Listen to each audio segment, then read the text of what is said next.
Pernah nggak sih minta AI bikinin sesuatu, hasilnya kok malah hambar gitu-gitu aja? Nah, di sini kita bakal ubah itu. Kita akan belajar gimana caranya ngasih perintah yang jago, biar AI itu bukan cuma jadi mesin penjawab, tapi jadi partner kreatif kita. Yuk, langsung kita mulai. Pasti pernah ngerasain kan? Minta AI bikinin sesuatu yang keren, hasilnya ya gitu deh, biasa aja. Tenang, kamu nggak sendirian kok. Dan kabar baiknya, masalahnya itu seringkali bukan di AI-nya, tapi justru di cara kita ngobrol sama dia. Wah, bedanya kelihatan banget kan? Perintah yang terlalu umum itu ngasih AI terlalu banyak ruang buat nebak-nebak. Tapi begitu kita kasih detail, kayak jumlah kata, genre, elemen ceritanya, kita seolah-olah ngasih AI peta yang jelas.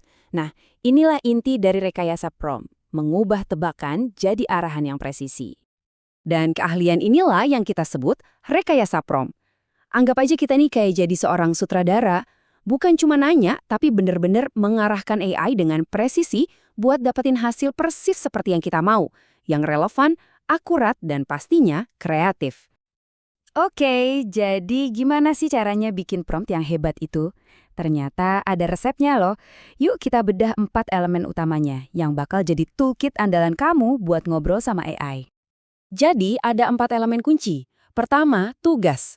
Perintahnya harus super jelas. Mau AI ngapain? Kedua, konteks. Kasih latar belakangnya. Kenapanya? Biar AI paham. Ketiga, peran. Suruh AI berperan jadi seseorang. Misalnya ahli biologi atau penulis novel. Ini keren banget. Dan terakhir, format. Mau hasilnya dalam bentuk daftar, tabel, paragraf, tentukan di awal. Kalau keempat ini digabungin, wah hasilnya bakal beda banget. Dan ini bukan cuma teori loh, di dunia kerja sekarang ini udah jadi kenyataan.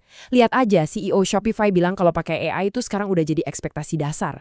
Artinya apa? Artinya jago bikin prompt itu bukan lagi cuma nilai plus, tapi udah jadi keharusan biar kita tetap relevan. Oke, anatominya udah kita pegang. Sekarang kita masuk ke strateginya.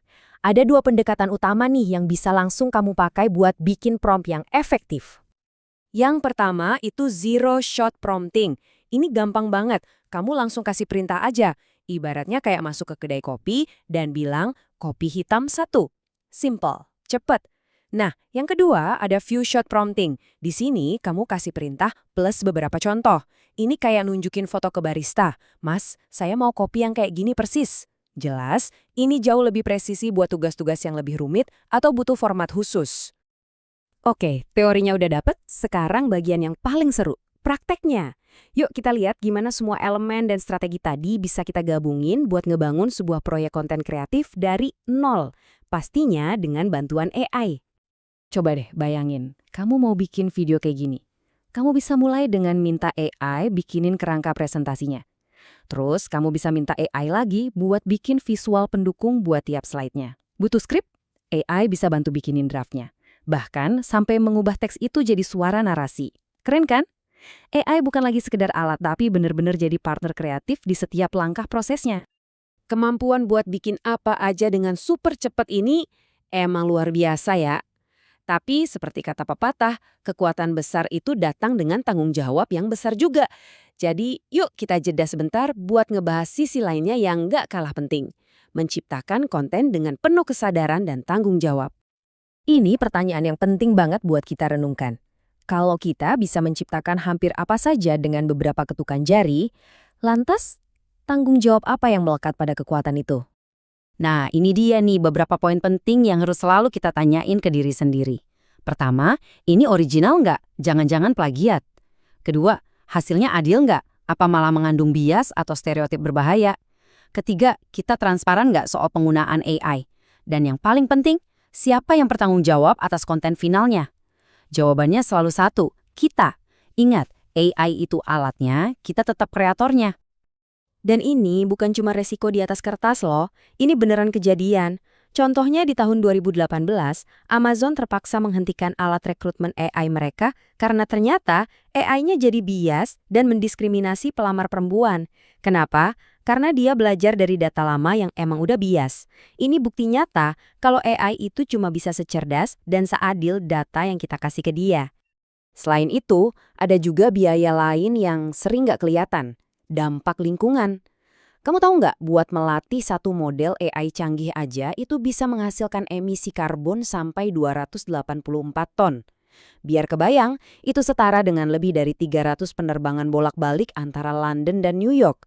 Wow, ini bagian dari tanggung jawab kita yang sering banget kita lupain. Jadi, pada akhirnya, filosofinya itu sebetulnya sederhana. Tujuannya itu buat memperluas kecerdasan kita, bukan menggantikannya. Anggap aja AI itu kayak asisten riset super cepat atau teman brainstorming yang nggak pernah capek. Dia ada buat bantu kita berpikir lebih baik dan lebih kreatif. Jadi, ingat ini baik-baik. AI itu ibarat cermin. Hasil yang dia kasih itu adalah cerminan langsung dari kualitas pertanyaan, pemikiran, dan arahan yang kita berikan. Dengan kita belajar bertanya lebih baik, kita bukan cuma dapat jawaban yang lebih baik dari AI, tapi kita juga melatih diri kita sendiri buat jadi pemikir yang lebih baik. Jadi pertanyaannya sekarang buat kamu, apa yang akan kamu ciptakan selanjutnya?